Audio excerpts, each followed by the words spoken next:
નમસ્કાર પરમ શ્રદ્ધાળુ ભક્તજનો, અખંડ પુણ્ય અને વૈકુંઠ ધામની પ્રાપ્તિ કરાવનારા પવિત્ર પુરુષોત્તમ માસની દિવ્ય કથા યાત્રાના 26મા અધ્યાયમાં આપ સૌનું હાર્દિક સ્વાગત છે। 25મા અધ્યાયમાં આપણે રાજા મણિભદ્રની અદ્ભુત વાર્તા સાંભળી અને જોયું કે કેવી રીતે વાણીનો અહંકાર માણસનું સર્વસ્વ નષ્ટ કરી નાખે છે અને પુરુષોત્તમ માસમાં સાચા હૃદયથી રાખેલું મૌન વ્રત કેવી રીતે ખોવાયેલું રાજપાટ પણ પાછું અપાવી શકે છે। આજે 26મા અધ્યાયમાં આપણે હિન્દુ ધર્મના સૌથી પવિત્ર અને મહાન દાન એટલે કે ગૌદાન, ગાય માતાના દાન અને ગૌ સેવાના અદ્ભુત ચમત્કારની પૌરાણિક કથા સાંભળીશું। આ કથા છે એક એવી અતિશય ગરીબ વિધવા બ્રાહ્મણીની, જેની પાસે ખાવા માટે અન્નનો દાણો નહોતો, પણ પુરુષોત્તમ માસમાં તેની ગૌ સેવા અને નાનકડા દાનના પ્રભાવથી કેવી રીતે સ્વયં યમરાજનો ભયંકર વૈતરણી પાર કરવાનો માર્ગ પણ આસાન થઈ ગયો। આ વાર્તા સાંભળીને ગાય માતા પ્રત્યે તમારો આદર અને ભક્તિ અનેકગણી વધી જશે। વિડિયો હંમેશાની જેમ ખૂબ જ લાંબો અને હૃદયસ્પર્શી છે, માટે પૂરી શ્રદ્ધાથી છેલ્લે સુધી જોજો। કથા શરૂ કરતા પહેલા કમેન્ટ બોક્સમાં પૂરા ભક્તિભાવથી જય ગૌ માતા અને જય પુરુષોત્તમ પ્રભુ અચૂક લખી દો। ઘણા વર્ષો પહેલાની આ વાત છે। ગોદાવરી નદીના કિનારે એક નાનકડું સુંદર ગામ આવેલું હતું। એ ગામમાં સુશીલા નામના એક વયવૃદ્ધ વિધવા બ્રાહ્મણી રહેતા હતા। સુશીલા માજીના પરિવારમાં કોઈ નહોતું, તેઓ સાવ એકલા હતા। ઘરમાં ગરીબાઈ એટલી હતી કે તેમની ઝૂંપડી બધેથી તૂટી ગઈ હતી અને ચોમાસામાં અંદર પાણી ભરાઈ જતું હતું। પરંતુ સુશીલા માજીના હૃદયમાં પ્રભુ પુરુષોત્તમ પ્રત્યે અખંડ શ્રદ્ધા હતી। તેમની પાસે એક નાની, અશક્ત અને ઘરડી ગાય હતી, જેનું નામ તેમણે કપિલા રાખ્યું હતું।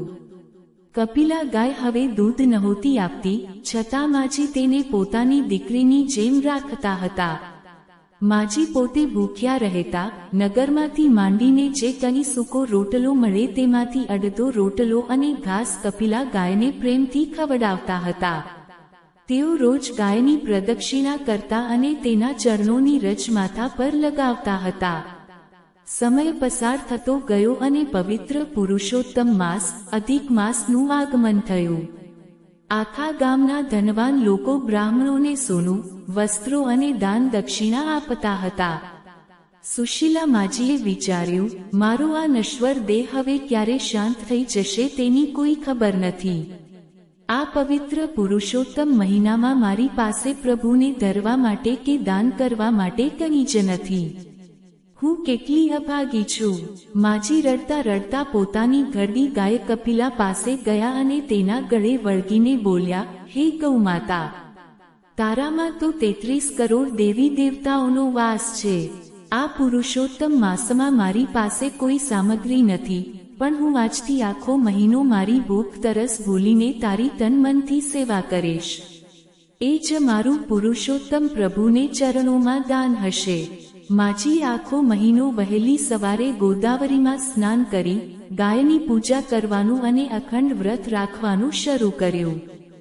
જોતજોતામાં વ્રતના 25 દિવસ પૂરા થઈ ગયા અને 26મો દિવસ આવ્યો। આ દિવસે ગામમાં એક મહાન સંત પધાર્યા હતા। તે સંતે કથામાં કહ્યું, ભક્તજનો, પુરુષોત્તમ માસમાં ગૌદાનનું બહુ મોટું મહત્વ છે। જે મનુષ્ય આ મહિનામાં ગૌદાન કરે છે, તેને મૃત્યુ પછી ભયંકર વૈતરણી નદી પાર કરવામાં કોઈ તકલીફ પડતી નથી। ગૌમાતા તેને પોતાની પૂંછડી પકડાવીને વૈકુંઠ પહોંચાડે છે। સુશીલા માજી આ સાંભળીને ખૂબ ચિંતામાં પડી ગયા।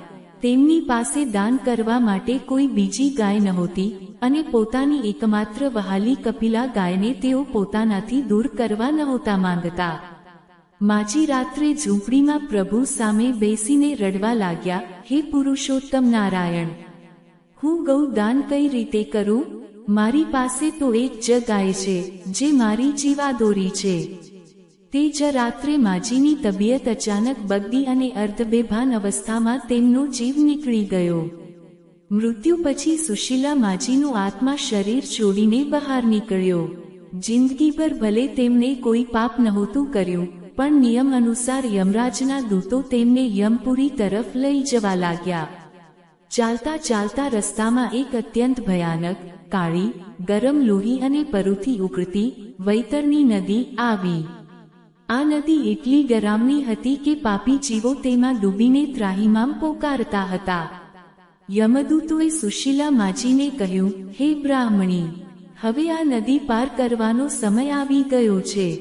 જો તે જિંદગીમાં ક્યારેય ગૌદાન કર્યું હશે તો તું આસાનીથી પાર ઉતરી જઈશ, નહીં તો આ ઉકળતા લોહીના પૂરમાં તારે ડૂબવું પડશે. માજી ધ્રુજવા લાગ્યા. તેમણે વિચાર્યું કે મેં તો ક્યારેય ગૌદાન કર્યું જ નથી, હવે મારું શું થશે?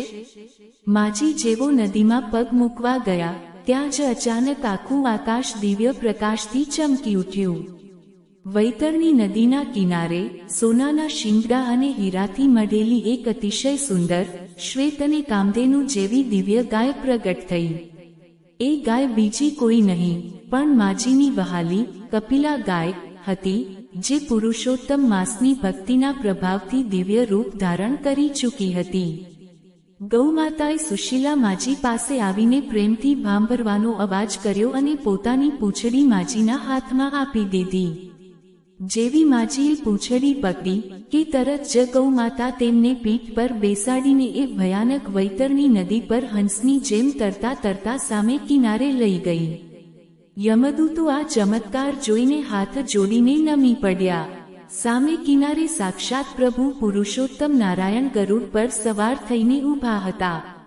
ભગવાને સ્મિત સાથે કહ્યું, સુશીલા, તે ભલે કોઈને ગાય દાનમાં નથી આપી, પણ તે આખા પુરુષોત્તમ માસમાં તારી ગરીબાઈ છતાં જે નિસ્વાર્થ ભાવથી ગૌ સેવા કરી છે, તે દુનિયાના લાખો સોનાના ગૌદાન કરતાં પણ ક્યાંની મોટી છે. તે તારો રોટલો ગાયને ખવડાવ્યો, એ જ તારું સૌથી મોટું દાન હતું. પ્રભુ પુરુષોત્તમે સુશીલા માજી પર અમૃત દ્રષ્ટિ કરી. ગૌમાતાના આશીર્વાદ અને પુરુષોત્તમ માસના વ્રતના પુણ્યથી માજીનો આત્મા એક સુંદર દેવાંગના જેવો તેજસ્વી બની ગયો. પ્રભુના દૂતો તેમને દિવ્ય રથમાં બેસાડીને સાક્ષાત વૈકુંઠ ધામમાં લઈ ગયા, જ્યાં તેમને સદા માટે પરમ શાંતિ અને મોક્ષ મળી ગયો. ભક્તજનો, પુરુષોત્તમ માસનો આ 26મો અધ્યાય આપણને એ મોટો બોધ આપે છે કે હિન્દુ ધર્મમાં ગૌ સેવા એ જ સૌથી મોટી પૂજા છે. જો તમારી પાસે મૂંગી ગાય દાન કરવાની શક્તિ ન હોય તો કોઈ ચિંતા ન કરશો. આ પવિત્ર મહિનામાં રસ્તે જતી ગાય માતાને પ્રેમથી એક રોટલો, લીલું ઘાસ કે ગોળનો ટુકડો પણ ખવડાવશો અને તેની પીઠ પર હાથ ફેરવશો તો પણ પુરુષોત્તમ પ્રભુ તમારા પર એટલા જ પ્રસન્ન થશે જેટલા સુશીલા માજી પર થયા હતા. ગૌ સેવા ક્યારેય એળે જતી નથી. તો પરમ શ્રદ્ધાળુ મિત્રો, આ હતી પુરુષોત્તમ માસના 26મા અધ્યાયની ગૌ સેવાના અદ્ભુત અને અલૌકિક મહિમાની પૌરાણિક કથા.